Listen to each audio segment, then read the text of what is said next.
বিসমিল্লাহির রহমানির রহিম। আসসালামু আলাইকুম। নতুন একটা ভিডিও নিয়ে আপনাদের সামনে হাজির হয়ে গেছি। আজকে আমি পটেটো নাগেট তৈরি করে নিব।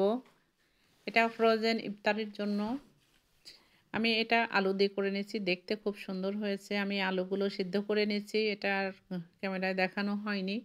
আমি আলুগুলো ভর্তা করে নিচ্ছি। আলুগুলো সিদ্ধ করা ছিলায় এগুলো তো সবাই পারেন। এটা আর দেখানোর তেমন কিছু নাই। এখানে আমি হলুদ দিলাম, শুকনা মরিচের গুঁড়া, লবণ আর একটু আদা রসুনের পেস্ট দিলাম, মানে গুঁড়া, আর চিলি ফ্লেক্স। এখানে সরিষার তেল দিয়ে আমি ভর্তাটা করে নিব। আলুগুলো সুন্দর করে ম্যাশ করে নিতে হবে। এটা ভিতরে যদি লাম্পস থেকে যায় তাহলে কিন্তু এটা খেতে অতটা ভালো লাগবে না। এই ভর্তাটা যত ভালো হবে নাগেটগুলো তত ভালো খেতে হবে, দেখতেও ততটাই ভালো হবে। আমি এখন এগুলো দিয়ে সুন্দর করে ভর্তাটা করে নিচ্ছি। আপনারা যদি লাইক দিতে ভুলে যান অবশ্যই লাইক দিয়ে কন্টিনিউ করতে থাকবেন। ফেসবুক থেকে দেখলে অবশ্যই ফলো করবেন। ইউটিউব থেকে দেখলে সাবস্ক্রাইব করবেন আমার ভিডিওটা যদি ভালো লাগে। যেহেতু আমার নতুন চ্যানেল, নতুন ভিডিও, নতুন নতুন সব কিছুই ভুল ত্রুটি হবেই, ক্ষমার দৃষ্টিতে দেখবেন। এই তো আমার ভর্তাটা হয়ে গেছে। আমি এখন প্লেটে সামান্য একটু তেল দিয়ে নেব। তেল দিয়ে ভর্তাগুলো মেল করে নেব। এইভাবে যদি নাগেটগুলো তৈরি করা যায়, আমরা ইচ্ছা করলে অনেক কিছুই করতে পারি। এখন সময়ের অভাবে সব কিছু বাসার থেকে হ্যাঁ, না কিনে তৈরি করে বাইরে থেকে কিনে নিয়ে আসা হয়। কেনা খাবার আসলে সবারই শরীরের জন্য ক্ষতিকর।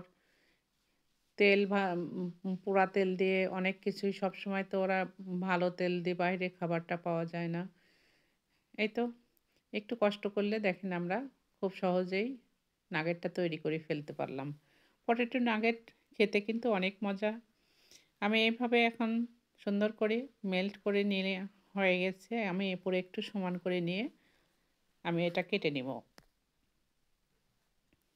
এই তো সমান হয়ে গেছে, আমি নাইফ দিয়ে কেটে নিচ্ছি। কেটে নিয়ে আপনাদেরকে দেখাচ্ছি। আমি এখানে ব্রেড গ্রামও বাড়িতেই তৈরি করেছি। আমি এখানে পাউরুটিও বাড়িতেই তৈরি করা। পাউরুটির পিস দিয়েই আমি ব্লেন্ডারে ব্লেন্ড করে নিয়ে এটা একটু ফুড কালার দিলেও হবে, ফুড কালার দিলে কালার হবে, না দিলে সাদা হবে। খুব ইজিভাবেই করা যায়। এই তো আমি এগুলো সব কেটে নিলাম। এখন আমি এগুলো ব্রেড গ্রামে খালি গড়াই নিব।